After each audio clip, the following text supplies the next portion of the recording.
السلام علیکم۔ قرآن کلاس کے ساتھیوں اور اللہ کی بات سننے والوں، آج ہم سورہ انفال کی آیت نمبر 11 سے سٹارٹ کرنے جا رہے ہیں۔ اعوذ باللہ من الشیطان الرجیم، بسم اللہ الرحمن الرحیم۔ جیسا کہ ہم نے پچھلے رکوع میں پڑھا تھا کہ یہ جو سورہ انفال ہے یہ جنگ بدر کے حوالے سے اس میں ساری ڈیٹیلز بتائی جا رہی ہیں، اور پچھلی آیت میں اللہ تعالیٰ نے کہا تھا کہ جو اللہ تعالیٰ نے تمہیں بشارت دی تھی فرشتوں کی کہ اللہ تعالیٰ تمہاری فرشتوں کے ذریعے تمہاری مدد کریں گے، تو وہ اللہ کی بشارت جو تھی وہ صرف ایک تمہارے دل کے اطمینان کے لیے تھی، جبکہ مدد تو اللہ ہی کی طرف سے ہے۔ تو دراصل اللہ کی ذات ہی ہر قسم کی مدد اور ہر قسم کی جو سپورٹ کا ذریعہ ہے، منبع و مرکز اللہ کی ذات ہے۔ فرشتے اور انسان جو ہے وہ اللہ تعالیٰ کے اذن سے آپ کے لیے، اللہ تعالیٰ کے حکم سے آپ کے لیے مدد کر سکتے ہیں۔ تو دراصل اللہ تعالیٰ کی قدرت، طاقت اور اللہ کا اختیار ہے، اور اسی کو آگے اللہ تعالیٰ اس رکوع کے اندر مزید ڈیٹیل سے بیان کر رہے ہیں، اور وہ سارا سینیریو جو جنگ بدر کے حوالے سے کہ مومنین کی تعداد بہت ہی قلیل تھی، اور جو سامنے دشمن تھا وہ بہت بڑی تعداد میں تھا، اور پھر یہ بے سر و سامانی کے عالم میں تھے، ان کے پاس جو تھے ہتھیار بھی نہیں تھے، اور کوئی ایک باقاعدہ فوج کا اور اس طریقے کا کوئی نظام بھی نہیں تھا، لیکن ان کے پاس ایمان کی طاقت اور قوت تھی۔ تو اس حوالے سے اللہ تعالیٰ نے بتایا، اعوذ باللہ من الشیطان الرجیم، بسم اللہ الرحمن الرحیم، اذ یغشیکم النعاس امنۃ منہ، اور اس وقت کو یاد کرو جب بدر کے مقام پر، جب بدر کے میدان میں اللہ تعالیٰ نے تمہارے اوپر اونگ کو طاری کر دیا تھا، یعنی نیند سے پہلے کی جو حالت ہوتی ہے نا، اس کو بولتے ہیں نعاس۔ اللہ تعالیٰ نے تمہیں پرسکون اور بے فکر کرنے کے لیے تم پر نیند سے پہلے کی حالت کو یعنی اونگ کو تم پر طاری کر دیا۔ وَيُنَزِّلُ عَلَيْكُم مِّنَ السَّمَاءِ مَاءً، اور پھر اللہ تعالیٰ نے بارش بھی کر دی تمہارے لیے اس جگہ پر، اس مقام پر۔ تو ہمیں معلوم ہے کہ پانی کی کتنی قلت تھی، پانی کا انتظام ہو گیا، اور پھر وہاں پر صحابہ کرام نے غسل کیا، اور وہ فریش ہو گئے، اور وہی بات اللہ تعالیٰ یہاں پر بتا رہے ہیں، لِيُطَهِّرَكُم بِهِ، کہ اس پانی کے ذریعے اللہ تعالیٰ تمہیں فریش کرنا چاہتے تھے، تر و تازہ کرنا چاہتے تھے۔ وہ جو ساری تم پر تھکاوٹ تھی نا، اور جو تمہارے اوپر وہ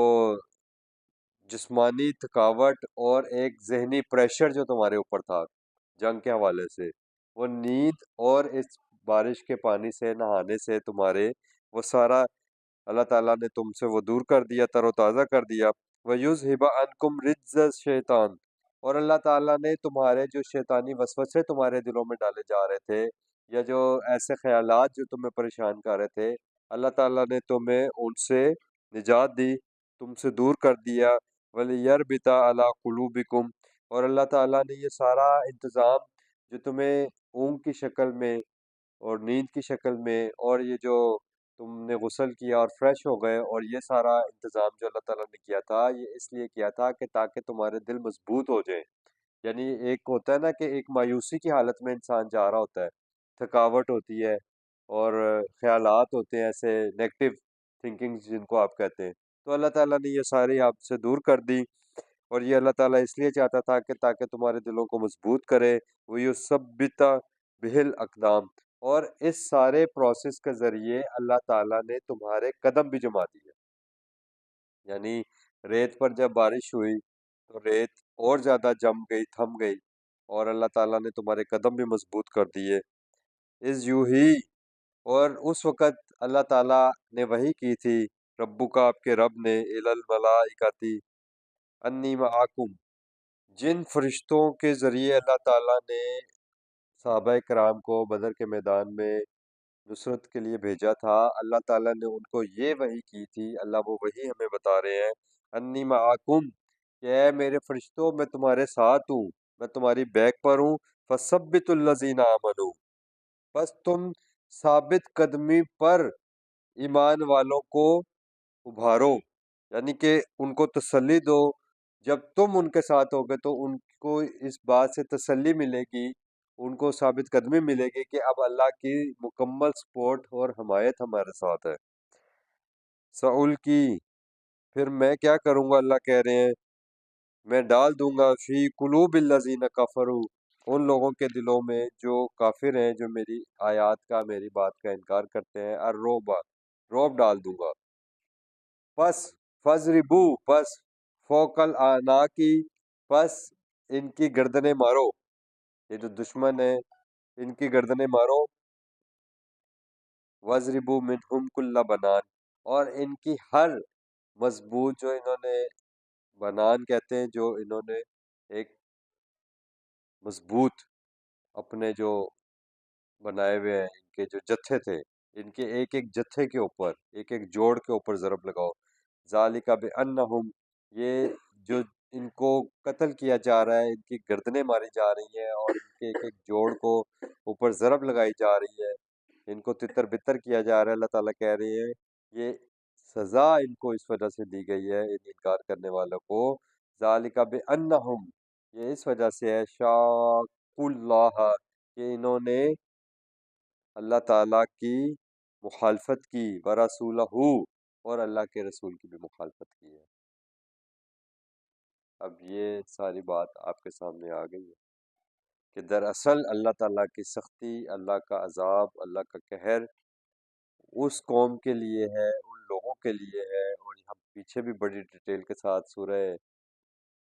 اعراف میں پڑھ کر آئے کہ اللہ تعالیٰ نے ہر قوم کی طرف اپنے رسول بھیجے، اور جب انہوں نے، قوموں نے، رسولوں کی دی گئی بات، اللہ کا پیغام، اللہ کی وحی، اللہ کی آیات جب ان کو پریزنٹ کی، اور انہوں نے جب ان کا انکار کیا، انہوں نے پھر وہ مخالفت پر اتر آئے اللہ اور اس کے رسول کی، تو پھر اللہ تعالیٰ نے ان کو عذاب دیا. اللہ نے یہی کہا ہے کہ وَمَن يُشَاقِقِ اللَّهُ، جو کوئی بھی مخالفت کرے گا اللہ کی، ورسولہ، اور اس کے رسول صلی اللہ علیہ وسلم کی، فَإِنَّ اللَّهَ شَدِيدُ الْعِقَابِ، تو پھر اللہ تعالیٰ بھی پکڑ میں بڑا شدید ہے، پھر اللہ کی پکڑ بھی بڑی سخت ہے. اور آپ کو معلوم ہے کہ مکہ کی 13 سالہ زندگی میں رسول اللہ صلی اللہ علیہ وسلم نے امن اور محبت کے ساتھ ان لوگوں کو اللہ کی پیغام پہنچایا، اللہ کی دعوت دی، لیکن انہوں نے مکہ میں رسول اللہ صلی اللہ علیہ وسلم اور صحابہ کرام اور ایمان والوں کا جینا دوبھر کر دیا تھا. اور یہاں تک کہ انہوں نے کئی ایمان والوں کو شہید کیا، جیسے آل یاسر کو شہید کیا گیا، حضرت سمیہ رضی اللہ تعالیٰ عنہ پہلی خاتون شہید ہیں اسلام کی. اسی طرح بہت سارے لوگوں کو اور تکلیفیں دی جاتی تھیں. ہسٹری میں نارملی آپ لوگوں نے یہ چیزیں اپنی اسلامیت کی بکس میں بھی پڑھی ہوتی ہیں. اور پھر رسول اللہ صلی اللہ علیہ وسلم کو قتل کرنے کا ارادہ کر کے نعوذ باللہ ان لوگوں نے آپس میں ایک میٹنگ کی، اور اس میں انہوں نے یہ ڈیسائیڈ کیا کہ سارے قبائل مل کر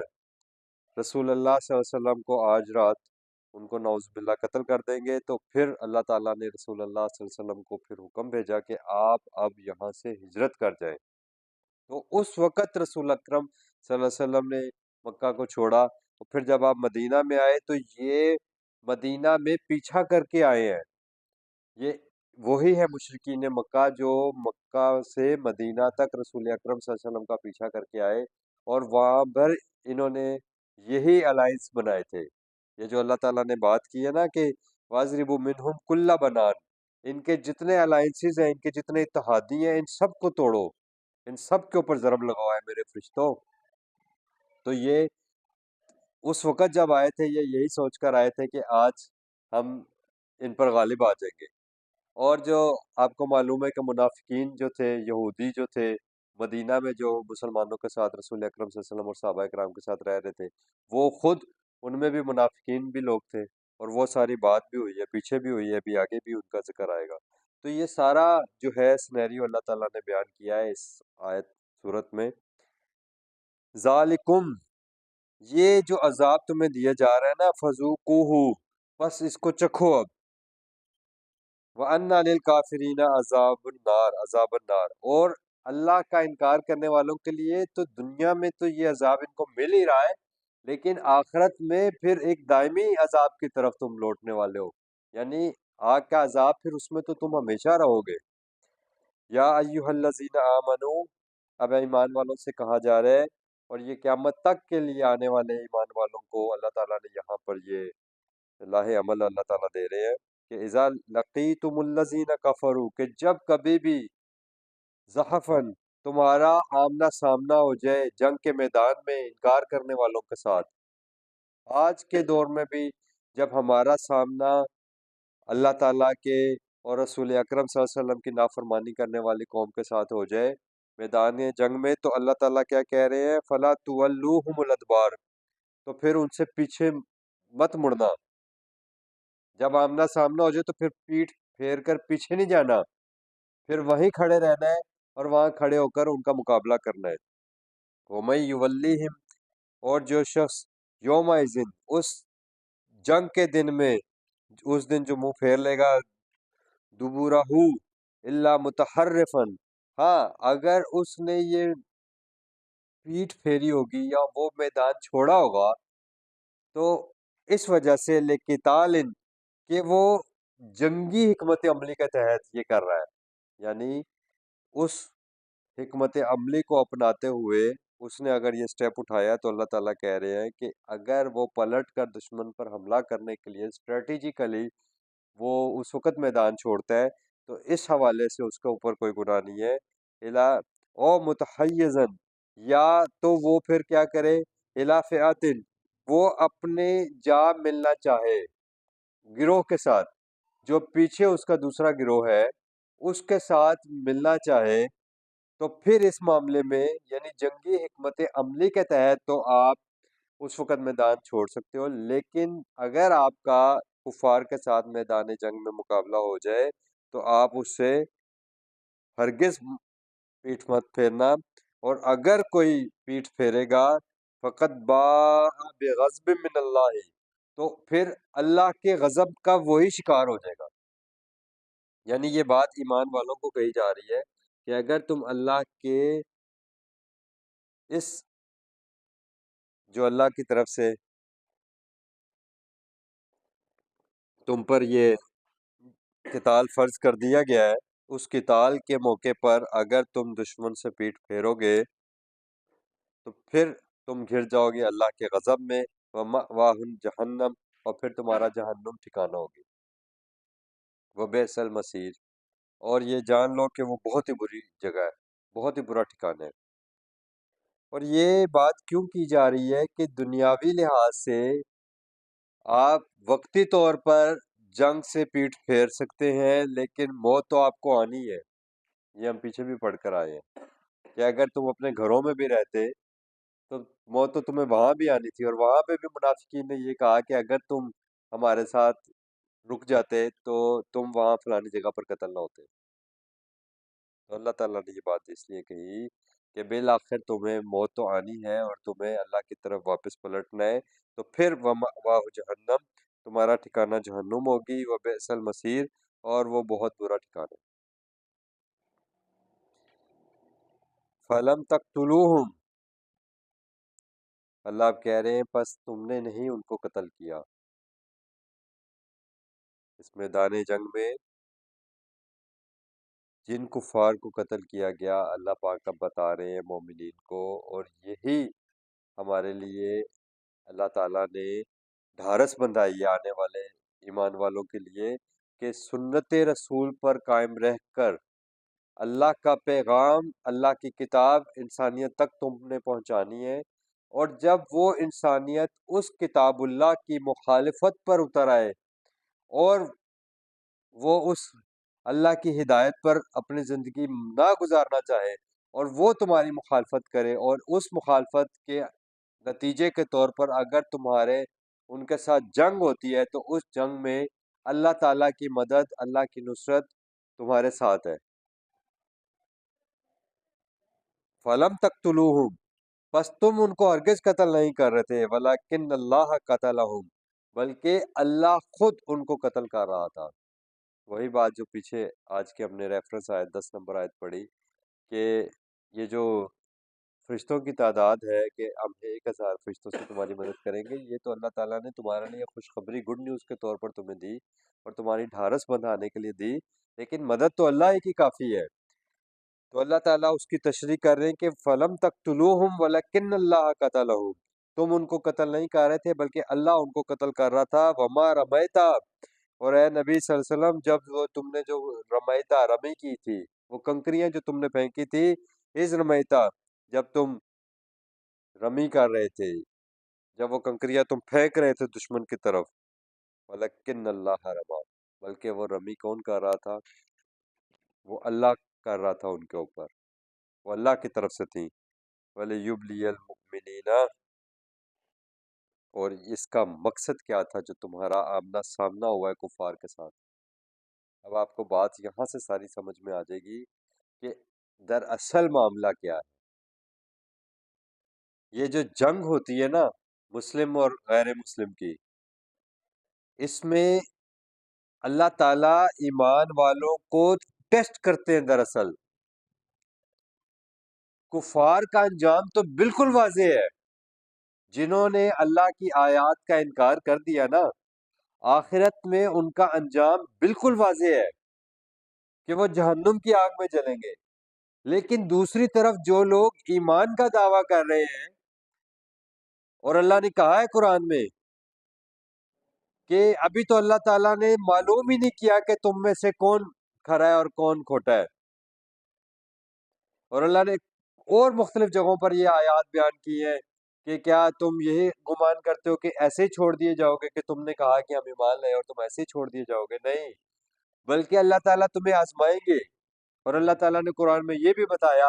کہ پہلے تم سے پہلے جو ایمان والے تھے، صحابہ کرام تھے، انبیاء کرام کے جو انصار تھے،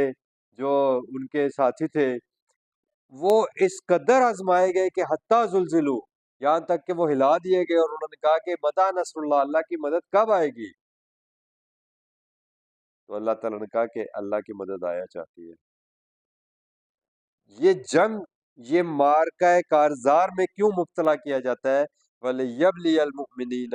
مِنْهُ بَلَاءً حَسَنًا، کہ اس بلا میں، اس آزمائش میں مبتلا اللہ تعالیٰ نے ایمان والوں کو اس لیے کیا، اور اس لیے کرے گا قیامت تک۔ اللہ تعالیٰ ایمان والوں کو آزمائش کے لیے، آزمانے کے لیے، ٹیسٹ کرنے کے لیے کہ آیا وہ ایمان میں پختہ ہے، وہ ثابت قدم ہے، آیا وہ اس بلیف کے اوپر اپنی جان دینے کے لیے تیار ہے جس بات کا وہ دعویٰ کر رہے ہیں۔ ہم کہہ رہے ہیں کہ ہم اللہ کی بات مانتے ہیں، تو اللہ کی بات مانتے ہوئے اللہ نے کہا کہ تمہیں اپنی جان بھی پیش کرنی پڑے گی، تمہیں اللہ کے راستے میں اپنی جان بھی پیش کرنی پڑے گی۔ کیوں کرنی پڑے گی؟ اللہ نے قرآن میں کہا ہے ان اللہ اشترى من المؤمنین اموالہم وانفسہم بان لہم الجنہ، اللہ تعالیٰ نے ایمان والوں سے ان کے جان اور ان کا مال جنت کے بدلے میں خرید لیا ہے۔ یہ تو سودے بازی ہو گئی ہے، یہ تو ڈیسائیڈڈ ہے۔ اب اس ایمان کو جو اس نے بیچا ہے، اس کو پرکھنے کا اللہ کہتے ہیں یہ وقت آیا، اور یہ کرائٹیریا ہے جنگ۔ وَلِيَبْلِيَ اللَّهُ الْمُؤْمِنِينَ وَلِيُبْلِيَ الْمُؤْمِنِينَ مِنْهُ بَلَاءً حَسَنًا، ہم نے ان کو اچھی طرح آزمانے کے لیے اس جنگ میں مبتلا کیا، اور ہم اس جنگ میں تمہیں مبتلا کریں گے۔ ان اللہ سمیع علیم، کہ بے شک اللہ ہما وقت سننے والا اور ہما وقت جاننے والا ہے۔ اللہ کو تو سب پتہ ہے، لیکن تمہیں بھی پتہ چل جائے کہ تم کہاں پر کھڑے ہو۔ گھر میں بیٹھ کر، نرم گرم بستروں پر بیٹھ کر، مسجدوں اور محرابوں کے اس پر بیٹھ کر بڑے آرام سے خطبے دیے جا سکتے ہیں، درس دیے جا سکتے ہیں، جوش خطابت میں جہاد بھی کیا جا سکتا ہے، لیکن جب عملاً تلوار کا سامنا کرنا پڑے، تو پھر جب آپ کی گردن اترنے والی ہو، تو پھر آپ کے ایمان کا پتہ چلے گا کہ آیا آپ اس جگہ پر کھڑے رہ کر اپنی گردن اتروانے کے لیے بھی تیار ہیں کہ نہیں۔ پھر آپ کو پتہ چلے گا کہ آپ میں کتنا ایمان ہے۔ اللہ، ان اللہ سمیع علیم، اللہ تو ہر بات کا جاننے والا ہے۔ ذالکم یہ تو اللہ تعالیٰ کہہ رہے ہیں کہ تمہارے متعلق ہے یہ جو آزمائش ہے۔ وَأَنَّ اللَّهَ مُوهِنُ كَيْدِ الْكَافِرِينَ، اور اللہ تعالیٰ تو کافروں کی ہر تدبیر کو رسوا کرنے والا ہے، تباہ کر دینے والا ہے۔ ان تستفتحوا فقد جاءکم الفتح، اے انکار کرنے والو جس فیصلے کا، تستفتحوا جس فتح کا، جس جو تھا نا، اس کو یوم الفرقان بھی اللہ تعالیٰ نے کہا ہے، یوم بدر کو، یعنی فیصلے کا دن، فرق کر دینے والا۔ اس فیصلے نے کیا کیا ہے؟ تمہارے پاس اب فیصلہ آ گیا ہے۔ تم فیصلہ چاہتے تھے نا، رائٹ اور رونگ کا، کون ہدایت پر ہے اور کون گمراہی پر ہے، تو جو فیصلہ تم چاہتے تھے، فقط جاءکم الفتح، تمہارے پاس وہ فیصلہ آ گیا ہے۔ وَإِن تَنْتَهُوا، دیکھو اگر اب بھی تم باز آ جاؤ، فَهُوَ خَيْرٌ لَكُمْ، اے انکار کرنے والو اگر تم اس جنگ بدر کے بعد بھی باز آ جاؤ اللہ اور اس کے رسول کی مخالفت سے، اور ایمان والوں کو تنگ کرنا چھوڑ دو اور ایمان لے آؤ، تو فَهُوَ خَيْرٌ لَكُمْ، تو تمہارے لیے یہ بہت بہتر ہے۔ وَإِن تَعُودُوا، لیکن اگر تم نے دوبارہ یہی کام کیا، تعودو تم نے اعادہ کیا، یعنی اسی کام کو دوبارہ کرنا، نعود تو پھر ہم بھی دوبارہ کریں گے، پھر ہم بھی نہیں چھوڑیں گے۔ کیا بات سمجھ میں آئی؟ وَلَن تُغْنِيَ عَنْكُمْ فِئْتُكُمْ شَيْئًا، اور ہرگز تمہارے گروہ تمہارے کوئی کام نہیں آ سکے۔ وَلَن تُغْنِيَ عَنْكُمْ، کام نہیں آئے تمہارے، فِئْتُكُمْ تمہارے گروہ، تمہارے وہ جو لشکر تیار کر کے تم لائے تھے نا بدر کے دن، تمہارے وہ لشکر تمہارے کسی کام نہیں آئے۔ اسی طرح آپ دیکھیں احد میں بھی اور غزوہ خندق میں بھی اللہ تعالیٰ نے کیسے ایمان والوں کی حفاظت کی، اور پھر جب مکہ فتح ہوا ہے تو ساری دنیا نے دیکھا تاریخ میں اس سے بڑھ کر کوئی بڑی فتح نہیں ہے، کوئی بڑی کہ ایسی فتح کہ جس میں کوئی خون خرابہ ہی نہیں ہوا، کوئی جنگ ہی نہیں ہوئی۔ ساری دنیا حیران ہے کہ یہ کیسا فتح ہے، یہ کیسا، اور اللہ تعالیٰ نے اس کو ایک ٹرننگ پوائنٹ ہے یہ رسول اللہ صلی اللہ علیہ وسلم کی پوری زندگی کا اور ایمان والوں کے لیے۔ ولو کثرت، اور نہ ہی تمہاری اکثریت تمہارے کچھ کام آئی،